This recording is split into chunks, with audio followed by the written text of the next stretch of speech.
Sometimes God isolates you before he elevates you, especially if you're an empath. Sometimes God will isolate you before he elevates you. And if you're a woman, especially an empath, this season of isolation can feel confusing, lonely, or even unsettling at first.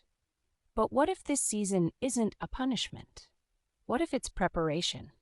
Many empaths live much of their lives as people pleasers, not because they're weak, not because they don't know who they are, but because they want peace, they want harmony, they want to avoid conflict. Psychologists often describe this as mirroring behavior, where highly empathetic people unconsciously adapt their personality, tone, or behavior to match those around them in order to feel safe and accepted. Over time, this can blur a person's sense of identity. You're always being what others need, until one day you wake up and realize you don't fully remember who you are. Psychologists and neuroscientists have found that periods of intentional solitude can actually help the brain reorganize itself. Research shows that quiet reflection and reduced social input improves emotional regulation, strengthens self-awareness, helps people reconnect with internal values instead of external approval.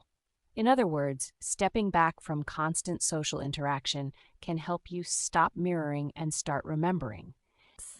This isn't isolation as avoidance, it's isolation as recalibration.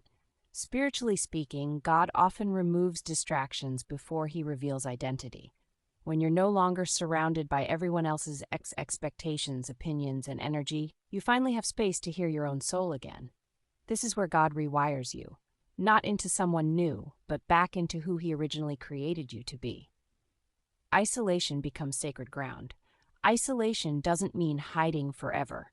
Doesn't mean rejecting people. It means choosing intentional quiet. Use this season to sit with God, pray, meditate, journal, breathe without absorbing everyone else's emotions.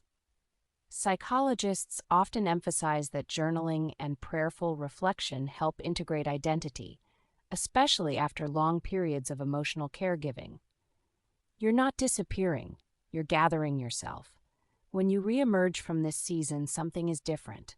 You're no longer mirroring personalities.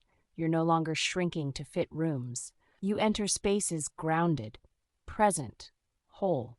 You can love people without carrying their burdens. You can help others without absorbing their energy.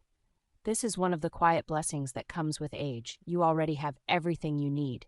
God is not taking anything away. He's restoring you. Remember who you are, and trust that this season is preparing you for what comes next. If you're